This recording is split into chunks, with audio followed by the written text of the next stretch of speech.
সালামু আলাইকুম রহমতুল্লাহ। আমি পিছনে একটা ভিডিওতে আলোচনা করেছি, যারা কাজের জন্য লিবিয়া যাবেন তাদেরকে আমি কিছু পরামর্শ দিয়েছি। তো আজ আমার কাছে অনেক মেসেজ আসতেছে হোয়াটসঅ্যাপে, কমেন্টে, যে আলবেনিয়া কাদেরকে পাঠাবে, যারা লিবিয়া থেকে ইতালি গেম দিবেন তাদেরকে আসলে কি আলবেনিয়া পাঠিয়ে দিবে।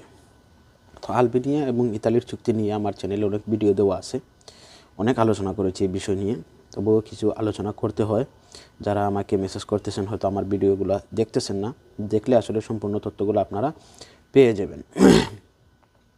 তো এখন বর্তমানে বাংলাদেশিদের অনেকের আসলে একটু ভয় ঢুকে গেছে, কারণ বাংলাদেশ, ইন্ডিয়া এসব দেশ এখন ইউএইর যে ইউরোপীয় ইউনিয়নের যে নিরাপদ দেশের তালিকায় আসলে চলে গেছে।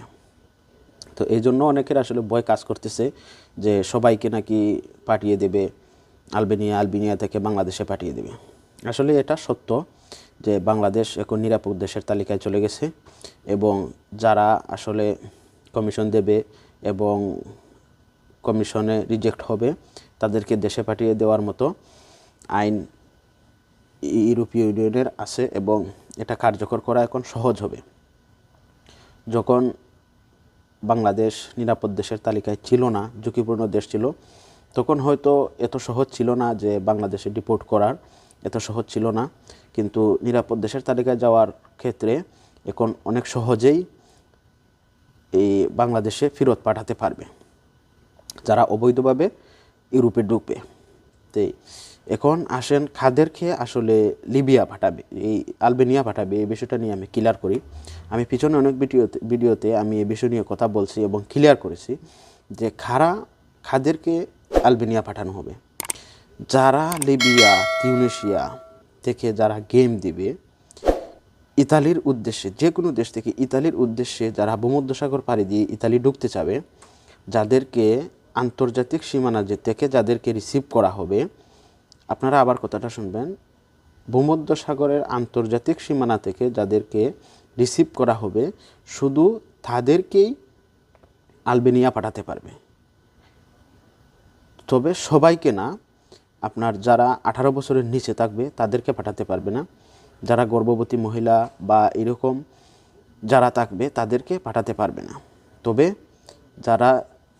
যাদেরকে আন্তর্জাতিক সীমানা থেকে রিসিভ করবে তাদেরকে এইভাবে আলবেনিয়া পাঠাবে। কিন্তু আলবেনিয়া পাঠানোর পরে পদক্ষেপটা কী হবে?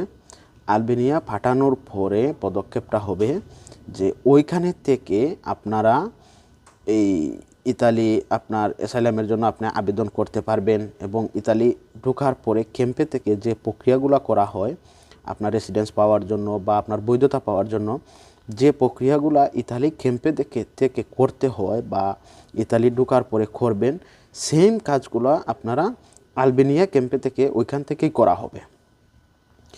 ওইখান থেকে করার পর যারা আসলে রেসিডেন্স পাবে, যারা বিবেচিত হবে যে শরণার্থী হিসাবে আসলে শরণার্থী, তাদেরকেই ঠিক ইতালি আবার ফেরত পাঠানো হবে।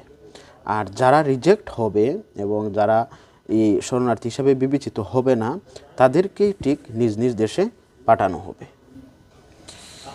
এখন এটা আসলে আমাদের ভাবা উচিত, বা আমরা আসলে এটা চিন্তা করেই আপনাদের লিবিয়া থেকে গেম দিতে হবে। আর বাংলাদেশ থেকে যারা নতুন যাচ্ছেন আপনারা অবশ্যই এই বিষয়টা চিন্তা করতে হবে, গেমের জন্য যারা ইতালি যাবেন। এই বিষয়টা নিয়ে আজকে 1 বছর যাবৎ অনেক ধরনের পরিকল্পনা ইতালি সরকার করতেছে, বা কয়েকদিন আগে আমি একটা ভিডিও দিয়েছিলাম, বা কয়েকদিন আগে কিছু নিউজেই বলছে যে কিছু বাংলাদেশি এবং মিশরীদেরকে আলবেনিয়া নেওয়া হয়েছে, কিন্তু আইনি প্রক্রিয়া সম্পূর্ণ করার আগেই ওদেরকে আবার ইতালি ফেরত নেওয়া হয়েছে।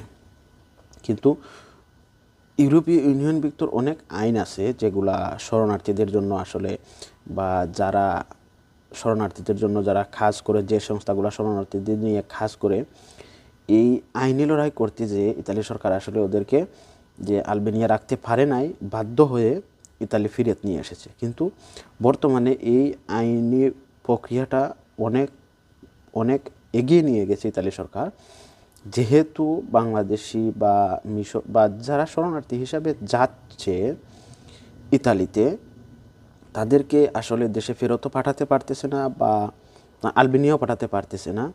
যে এই এই একটা সমস্যার কারণে এখন ইতালি সরকার বা ইউরোপিয়ান ইউনিয়ন এই যে নিরাপদ দেশের তালিকায় বাংলাদেশকে নিয়ে এসেছে এবং বাংলাদেশিদের খুব সহজেই এখন যদি আপনাদের যে কমিশন দেওয়া হয় বা যে একটা প্রক্রিয়া আছে এই প্রক্রিয়ার মাধ্যমে যে যে রেসিডেন্স পাওয়া হয় বা বৈধতা পাওয়া হয়, এটা যদি আপনার রিজেক্ট হয় আপনাদেরকে সহজেই বাংলাদেশিদেরকে এখন বাংলাদেশে ডিপোর্ট করতে পারবে। আশা করি আপনাদের কাদেরকে আলবেনিয়া পাঠাবে এবং কেন পাঠাবে এই বিষয়টা আপনারা অবশ্যই ক্লিয়ার বুঝতে পেরেছেন। এই বিষয় নিয়ে আমাকে অবশ্যই আর মেসেজ করবেন না। আপনারা অবশ্যই বুঝতে পারছেন। ভালো থাকবেন, সুস্থ থাকবেন। আল্লাহ হাফেজ।